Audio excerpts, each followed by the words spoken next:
नमस्कार, स्वागत है मेरे YouTube चैनल पर। आज हम NCF 2005 राष्ट्रीय पाठ्यचर्या की रूपरेखा नेशनल करिकुलम फ्रेमवर्क 2005 क्या है, इसके बारे में हम चर्चा करेंगे। छात्रों, ये इससे संबंधित CTET के एग्ज़ाम में बहुत सारे प्रश्न पूछे जाते हैं। तो आइए देखते हैं नेशनल करिकुलम फ्रेमवर्क क्या है। राष्ट्रीय पाठ्यचर्या की रूपरेखा 2005 एक ऐसा दस्तावेज है जिसमें ऐसे विषयों पर चर्चा की जाती है कि बालकों को क्या और किस प्रकार से पढ़ाया जाना चाहिए, क्या पढ़ाना है, किस प्रकार से पढ़ाना है, ये हम राष्ट्रीय पाठ्यचर्या की रूपरेखा के अंतर्गत देखेंगे।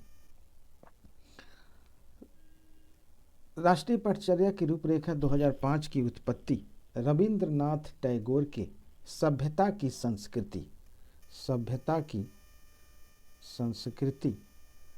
नामक निबंध से हुई है। ठीक है, इसको दिमाग में रखिएगा। सभ्यता की संस्कृति नामक निबंध से हुई है और राष्ट्रीय पाठ्यचर्या की रूपरेखा 2005 के अनुसार स्कूली शिक्षा पाठ्य पुस्तक केंद्रित न होकर बाल केंद्रित होनी चाहिए। क्या? बाल केंद्रित पर इस पर विशेष ध्यान दिया गया है। इसमें शिक्षा बाल केंद्रित होनी चाहिए। ठीक है। राष्ट्रीय पाठ्यचर्या की रूपरेखा 2005 का अनुवाद संविधान की 8वीं अनुसूची में दी गई है। कहाँ दी गई है? 8वीं अनुसूची। संविधान के 8वीं अनुसूची में इसकी अनुवाद किया गया है। राष्ट्रीय पाठ्यचर्या की रूपरेखा 2005 को हम विभिन्न प्रकार शिक्षाविदों, वैज्ञानिकों, विषय विशेषज्ञों द्वारा तैयार किया गया है। तो आइए देखते हैं राष्ट्रीय पाठ्यक्रम रूपरेखा 2005 विद्यालयी शिक्षा पर नवीनतम राष्ट्रीय दस्तावेज है। क्या है?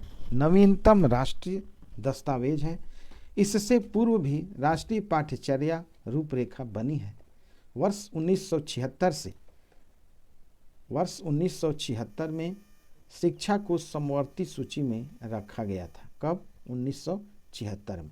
तभी से संपूर्ण राष्ट्र में संचालित विद्यालयों में कुछ मूलभूत बातों पर शिक्षा को समानता से लागू करने का चिंतन तीव्र गति से हुआ।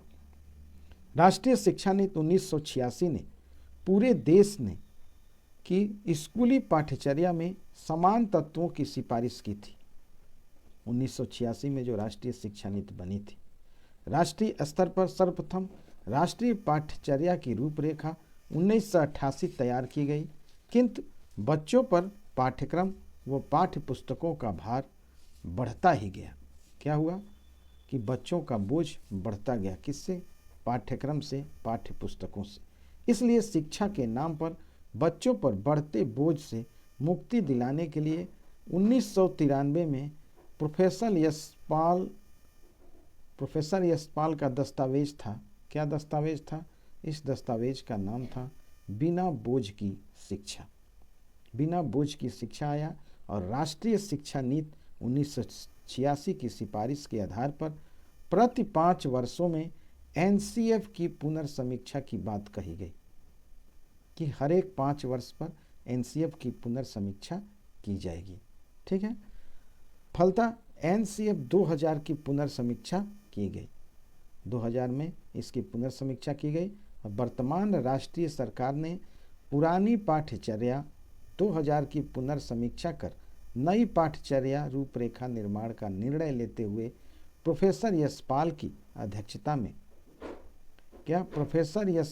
अध्यक्षता में राष्ट्रीय संचालन समिति का गठन किया गया, जिसके द्वारा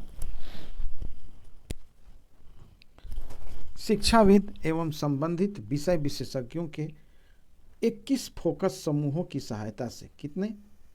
21 फोकस समूह की सहायता से राष्ट्रीय पाठ्यचर्या रूपरेखा 2005 तैयार किया गया। वो 21 कौन से फोकस है, जिस पर फोकस किया गया, कौन सा पॉइंट है, इस पर ध्यान देना है। और इस पाठ्यचर्या को तैयार करने के लिए 21 फोकस ग्रुप भी बनाए गए थे। ये इस प्रकार से हैं। आइए देखते हैं 21 पॉइंट कौन कौन से। पहला है शिक्षा का लक्ष्य। क्या है? शिक्षा का लक्ष्य। दूसरा, पाठ्यक्रम में बदलाव। तीसरा, भारतीय भाषाओं का शिक्षण। चौथा, अंग्रेजी शिक्षण। पांचवा, गणित शिक्षण। छठा, विज्ञान शिक्षण। सातवां, सामाजिक विज्ञान शिक्षण। आठवां, आवास और सीखना। ठीक है।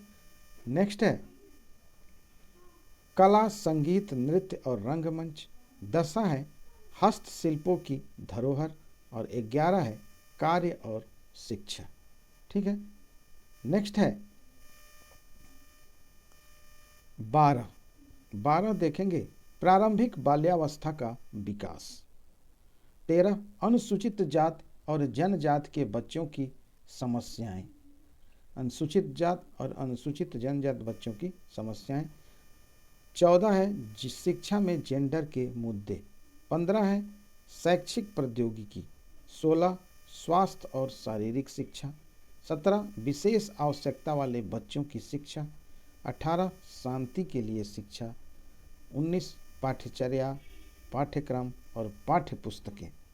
20 है पाठ्यचर्या का नवीनीकरण के लिए अध्यापक शिक्षा। और 21 है परीक्षा में सुधार। तो ये 21 पॉइंट हो गए। ठीक है। इस 21 पॉइंट जो कि शिक्षा विशेषज्ञ एवं संबंधित विषय विशेषज्ञों के ये 21 फोकस समूहों की सहायता से राष्ट्रीय पाठ्यचर्या रूपरेखा 2005 तैयार किया गया। और इस राष्ट्रीय पाठ्यचर्या को तैयार करने के लिए 21 फोकस ग्रुप बनाए गए। यही 21 फोकस ग्रुप बनाए गए हैं। पाठ्यक्रम एक ऐसी संरचना है जिसके कारण ज्ञान के भंडार में वृद्धि होती है। ठीक है। यह विकासशील अवस्था में रहती है। समाज में होने वाले परिवर्तन का प्रभाव प्रत्यक्ष रूप से पाठ्यक्रम में दिखाई पड़ता है। पाठ्यक्रम के समय अनुसार परिवर्तन ही शैक्षिक उद्देश्यों की प्राप्ति में सहायक होते हैं।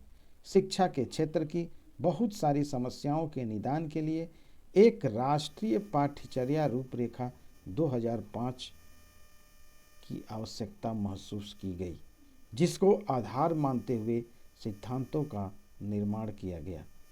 इन सिद्धांतों के आधार पर ही राष्ट्रीय पाठ्यचर्या रूपरेखा 2005 के उद्देश्यों को निर्धारित किया गया। साथ ही समस्याओं के समाधान हेतु सुझावों को भी प्रस्तुत किया गया।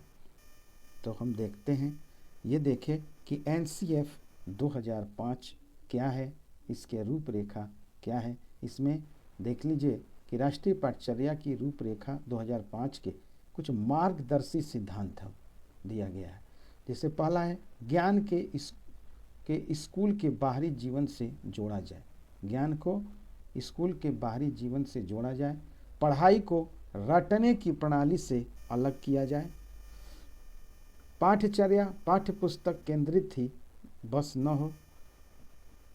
विद्यालय में दी जाने वाली शिक्षा को विभिन्न प्रकार की गतिविधियों से जोड़ा जाए।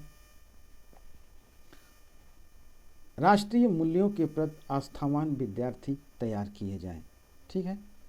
तो इस तरह से आपने देखा कि NCF क्या है, इस पर हमने चर्चा किया छात्रों। इस पर हम 2-3 वीडियो बनाएंगे। जैसे NCF के उद्देश्य क्या हैं, NCF के सिद्धांत क्या हैं, NCF की विशेषताएं क्या हैं, इसकी समस्याएं क्या हैं, हम सब डिटेल से आपको बताएंगे। तो इस वीडियो में आज हम इतना ही बताएंगे। इसके भाग 2 में हम उद्देश्य पर चर्चा करेंगे, सिद्धांत पर चर्चा करेंगे।